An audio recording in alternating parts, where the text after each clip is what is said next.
सतनाम सत्साई सत्य कबीर महाचेतन सतपुरुष परम पिता परमात्मा के चरणों में कोटि कोटि वंदना करते हुए सभी भगत समाज को प्रणाम।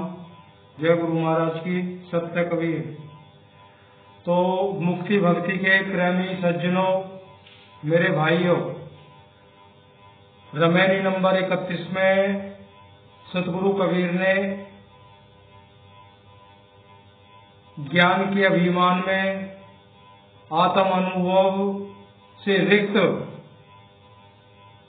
गुरु लोगों का पर्दाफाश किया था। और फिर से सतगुरु कबीर ने रमैनी नंबर 32 में वही जिक्र कुछ अलग तरीका से समझाने की कोशिश की है। रमैनी नंबर 32 ज्ञान का अभिमान करते हुए आत्म अनुभव से हीन वंचक झूठे गुरु लोगों का दिग्दर्शन कराया है। शायद इसमें बताएंगे कि आत्म अनुभवहीन गुरु किस तरह से होते हैं। उदाहरण के माध्यम से सतगुरु कबीर समझाएंगे। आइए हम सब बड़े प्यार से सतगुरु कबीर साहिब की सत्यवाणी का स्मरण करते हैं।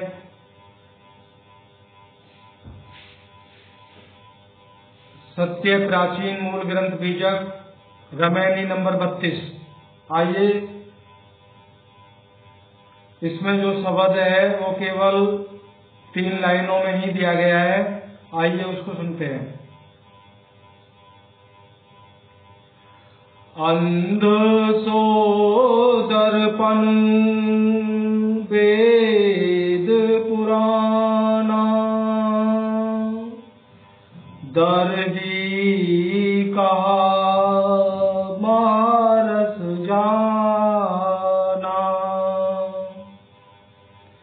जस खर चंदन लादे उम्भारा, परिमल वास ने जानू गवारा, कहे कबीर खोजे असमाना, सोने मिला जो जाए अभिमाना। अब सबसे बड़ी बात तो यह है, अगर सतगुरु कबीर साहिब अगर भाव को नहीं समझाते तो उनकी बोली हुई सत्यवाणियों को हम कदापि नहीं समझ सकते। अगर भाव नहीं होता, अब इसमें दे रखा है जस खर चंदन लादेऊ भारा। अब इसका भावार्थ क्या है, हम और आप इसका अर्थ नहीं निकाल सकते। अब इसमें खर बताया गया है गधे को, और चंदन लादेऊ भारा, परिमल वास ने जानू गंवारा। तो परिमल चंदन की जो खुशबू होती है उसको परिमल बोला गया है। तो अब एक दरबी आ गया है, दरबी कहा मारस जाना। दरबी कहते हैं करछुल होती है, चमचा होता है, चम्मच होती है। तो साहिब ने इस तरह के उदाहरण देके समझाने का बहुत प्रयत्न करा है, लेकिन साहिब के समय में भी कोई बिरला ही समझ पाया था। आइए रमैनी का भाव सुनते हैं, साहिब क्या बोले हैं। पूर्व रमैनी में यानी 27वीं रमैनी में, वो 31वीं रमैनी में यह कहा गया है कि दुष्ट प्रकृति स्वभाव वाले दुराग्रही पाखंडी लोगों को धर्म अधर्म, हिंसा अहिंसा और आत्मा अनात्मा तथा परमात्मा के स्वरूप का यथार्थ ज्ञान नहीं होता है। उसी बात को सतगुरु कबीर साहिब ने इसी रमैनी नंबर 32 में दृष्टांत द्वारा समझाते हैं। अज्ञानी दुष्ट पाखंडियों के लिए वेद और पुराण आदि धर्म ग्रंथ अंधे मनुष्य के हाथ में दिए हुए दर्पण के समान है। जैसे अंधे आदमी को दर्पण दे दो, उसके वो किसी काम का नहीं है, क्यों? वो अंधा है ना, तो अपनी सूरत को नहीं देख सकता है। इसीलिए इस तरह के जो पाखंडी गुरु लोग हैं, अगर वो कितने धर्मशास्त्रों का अध्ययन कर लें, वो धर्मशास्त्र उनकी समझ में आने वाले नहीं है। जिस प्रकार अंधा उसमें अपना मुख नहीं देख सकता है, उसी प्रकार जिसमें सत्य असत्य विवेकपनी बुद्धि स्वयं नहीं है, वह केवल शब्दार्थ को ही जान सकता है। केवल शब्दों का ही ज्ञान है, इन शब्दों को ही जान के हम ज्ञानी बन जाते हैं। अतः वह अनुभव ही अंधे के समान ही है।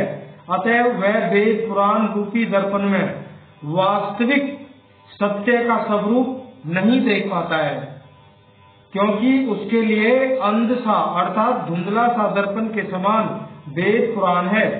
भला करछुल स्वरभ पाक स्वादिष्ट व्यंजनों में घूमती हुई भी उसके बड़े उत्तम मधुर स्वाद को क्या जान सकती है। और साहब ने बहुत अच्छे उदाहरण से देके समझाया है। अगर वो पाक हमारे धर्म ग्रंथ वेद पुराण आदि का अध्ययन करते हुए भी वो अज्ञानी के अज्ञानी है, क्यों? विवेक बुद्धि तो उनमें है नहीं, विचार वो करते नहीं है, केवल शब्दों को पढ़ लिया या कंठस्थ कर लिया तो उसको वो बड़ा अपने आप को ज्ञानी मानते हैं। कह रहे वो किस तरह के ज्ञानी होते हैं? कह रहे जैसे करछुल होती है, मान लो करछी होती है, वो स्वादिष्ट व्यंजनों में घूमती है, चमचा कह लीजिए, स्वादिष्ट भोजन व्यंजनों में वो घूमती है, लेकिन करछुल को पता नहीं है होता, केवल वो घूमती तो है लेकिन उसके स्वाद का उसको कुछ नहीं पता। कह रहे ठीक इसी प्रकार कितना भी वेद शास्त्रों को पढ़ लीजिए, उनको कंठस्थ कर लीजिए, याद कर लीजिए, औरों को सुनाइए, अगर उसके मूल को नहीं जाने आप तो आप उस करछुल के समान हो, घूम तो रहे हो, अध्ययन तो कर रहे हो, लेकिन आप से बड़ा कोई अज्ञानी नहीं है। कबीर साहब ने खुलासा किया है। जैसे साहिब आगे कह रहे हैं, और देखो जैसे गधा चंदन के भार बोझा को लादता है, परंतु वह गंवार मूर्ख पशु उस चंदन के भार ही मात्र को जानता है, केवल भार को जानता है, वो चंदन का भार जो उस पर लदा हुआ है उस भार को तो वो महसूस करता है, किंतु उस चंदन की सुगंधी को वह नहीं जानता है। वैसे ही अज्ञानी दिन रात वेद पुराण में रत रहने पर भी सार असार को नहीं समझते हैं। कितने ही वेद शास्त्र पढ़ लो, सत्य असत्य को वो नहीं जानते हैं। अतः नीति शास्त्र में कहा गया है, अस्य नास्ति निजा प्रज्ञा केवल तू बहु सुधा न से जानाति शास्त्रार्थ दर्वी पाक रसम यथा। अर्थात जिसके भीतर अपनी प्रज्ञा नहीं है, केवल बहुत पढ़ लिख लिया है, वह उसी प्रकार शास्त्र के अर्थ को नहीं जानता है। जैसे करछुल पके हुए खाद्य पदार्थ में पड़े रहने पर भी उसके स्वाद को नहीं जानती है।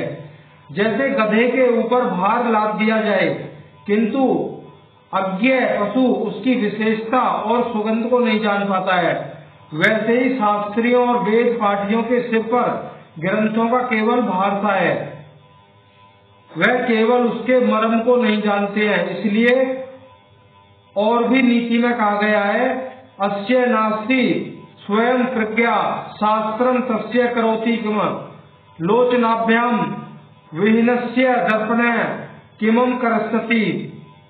चाणक्य नीति में कहा गया है, अर्थात जिसको स्वयं सत्य असत्य विवेकचनी बुद्धि नहीं है उसको दर्पण क्या करेगा। जिसके अंदर विवेक बुद्धि है ही नहीं, भले उसके हाथ में सत्य दर्पण दे दिया जाए, कुछ भी होने वाला नहीं है। आगे कहते हैं, आदित्य चतुरो वेदांत धर्म शास्त्र ने में कसे अस्तु ब्रह्म न जानाति दर्वी पाक रसम यथा। अर्थात जैसे दर्वी पाक रस को नहीं जानती है, वैसे ही लोग चारों वेद तथा अनेक धर्म शास्त्रों को पढ़कर भी ब्रह्म तत्व को नहीं जानते हैं। अब प्रेमी भक्तों सुन लीजिए,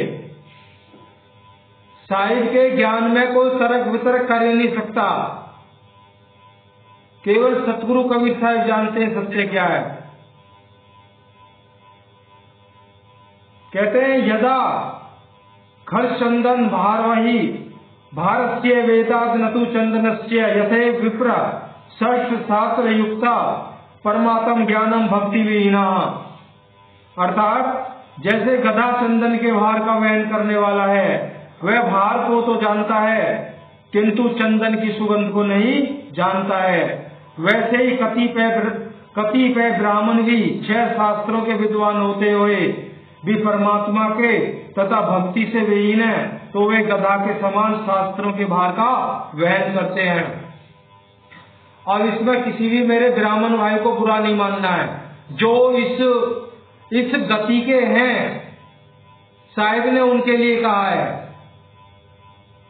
किनके लिए कहा है? कह रहे हैं वो शास्त्रों के भार को अपने सिर पे लाद के फिरते हैं, लेकिन शास्त्रों के मर्म को नहीं जानते। वो उस गधे के ही समान है जो चंदन के भार को तो जानता है लेकिन चंदन की खुशबू को नहीं जानता। साहिब बोल रहे हैं अगर मुझ पे गुस्सा करना तो कर लीजिए, रिक्वेस्ट ये है साहिब के वचनों में तर्क वितर्क मत करिए, अन्य बहुत बुरी दुर्दशा होगी। सतगुरु कबीर साहिब का दंड का प्रावधान भी उन्होंने दिया है। अगर मेरी वाणियों में साहिब ने कहा ना, सतगुरु कबीर के नाम में बात चलावे और तिस अपराधी जीव को 3 लोक नहीं ठौर, इस बात को भी याद रख लेना।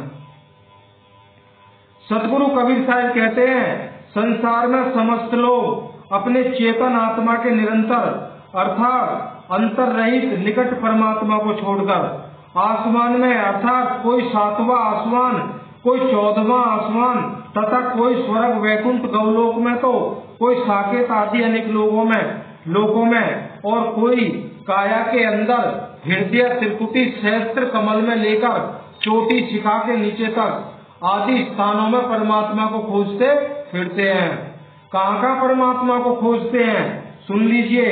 कोई कहता है हमारा खुदा 7वें आसमान पे रहता है, कोई कहता है हमारा 14वें आसमान पे रहता है, कोई कहता स्वर्ग में, कोई कहता वैकुंठ में, कोई कहता गौलोक में, कोई हृदय में, कोई त्रिकुटी में, कोई सहस्त्र दल कमल में। पता नहीं कहाँ परमात्मा को ढूंढते हैं और परमात्मा उनको मिलता भी नहीं है। कह रहे परमात्मा को खोजते फिरते हैं, परंतु वह असली महाचेतन सत्पुरुष परमात्मा इनको उन लोकों में नहीं मिला कि जिससे इनका उक्त लोकों तथा अनेक सिद्धांतों के सत्य मानने का असत्य पक्षपात रूप अभिमान चला जाता अर्थात दूर हो जाता, अथवा उन लोगों को वह ऐसा तत्व ज्ञानी वेदी सतगुरु नहीं मिला कि जिससे उनको चेतन आत्मा तथा महाचेतन सतपुरुष परमात्मा का सत्य यथार्थ ज्ञान प्राप्त हो जाता और देह अभिमान दूर हो जाता। अतः असली महाचेतन सतपुरुष परमात्मा तो चेतन आत्मा के केंद्र मूल स्थान के ऊपर स्थित विराजमान है। अतः किसी भेदी सतगुरु की शरणागत होकर उनके द्वारा साधन भेद समझकर तथा उक्त साधन को करके प्राप्त करना चाहिए। सर्वप्रथम अपनी चेतन आत्मा का स्वरूप, कह रहे सबसे पहले अपनी चेतन आत्मा का स्वरूप उसके मूल स्थान को जानना चाहिए। सबसे पहले हमारा विदेह स्वरूप क्या है? सबसे पहले भक्ति का शुरू में भक्ति का जो सूत्र है वो यहीं से खुलेगा। जो सच्चा गुरु होगा वो सर्वप्रथम आपको विदेह स्वरूप का परिचय ज्ञान देगा। आपको, हम सबको हमारा निज स्वरूप विदेह स्वरूप कैसा है सतगुरु उसको दिखाएगा। ये भक्ति की पहली सीढ़ी है इसी के द्वारा आगे बढ़ना है। लेकिन हमको दिया क्या जाता है? हमको जंत्र तंत्र मंत्र योग यज्ञ आदि जप तप तीर्थ व्रत आदि 68 तीर्थों में घूमते हैं, नाना प्रकार के क्रियाकलापों में अनेकों भेदों वाली भक्ति में हमको फंसा दिया जाता है। तो परमात्मा कहाँ मिलेंगे भाई? नहीं मिलेंगे।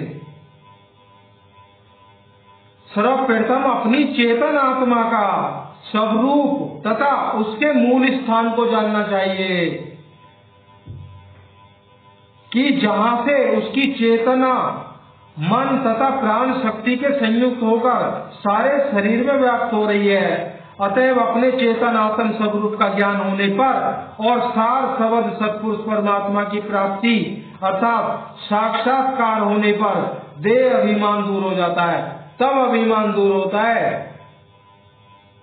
कोई कहता है हमने मन को काबू किया हुआ है। अरे मन काबू होगा ही नहीं, मन काबू होगा ही नहीं, इंद्रियां काबू होंगे ही नहीं। कहते हैं ना मन इंद्री, इस बात को समझिए, इंद्री के वश मन रहे, इंद्रियों के वश मन रहे, मन के वश रहे बुद्ध। कहो ध्यान कैसे लगे जहां ऐसा वृद्ध। इस प्रोसेस को पलटना है। कौन से को? इंद्रियों के वश मन रहे। अब मन किसके वश में होता है? हमारे वश में नहीं है, ये आत्मा के वश में नहीं है। आत्मा को तो इन्होंने वश में किया हुआ है। मन जो है वो इंद्रियों के वश में है। हमारी इंद्रियां जो भी स्वाद लेना चाहती है मन को टारगेट करती हैं। इंद्रियों को जो स्वाद चाहिए तो मन को सिग्नल देती हैं। जब मन को सिग्नल मिलता है, मन किसको सिग्नल देता है? उस काम को अंजाम देने के लिए किसको? बुद्धि को सिग्नल देता है। वो बुद्धि उस काम को कैसे करना है, उस काम को कैसे अंजाम देना है, तो ये बुद्धि सोचती है। होना क्या है?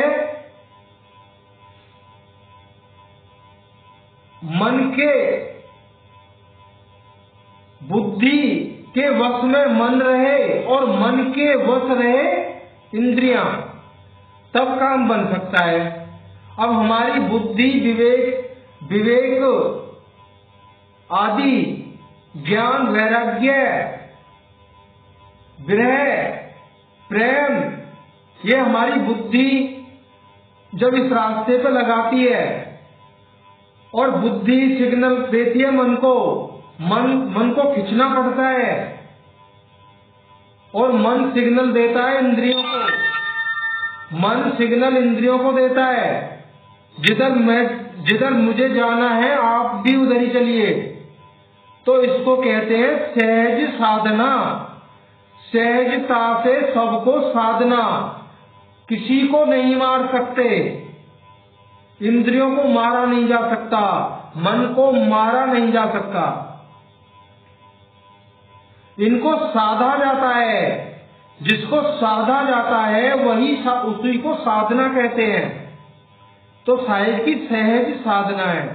इनको साधते हुए अपने विदेह स्वरूप का ध्यान करना, ये मुक्ति का केवल यही इतना सा रास्ता है। पूरे जीवन भर सत्संग सुनते रहिए, कोई फायदा होने वाला नहीं है। जब तक ये इस प्रोसेस में हम नहीं आएंगे तब तक। सतनाम सत्साई सत्य कबीर, सतगुरु कबीर साहिब की कृपा दया रही तो आगे रमणी नंबर 33 को लेके आपके समक्ष हाजिर होंगे। और जो सतगुरु कबीर साहिब इस सेवक से सेवा करवा रहे हैं वो टूटी फूटी सेवा आपके समक्ष हो रही है। सतनाम सत्साई सत कबीर। जय गुरु महाराज की।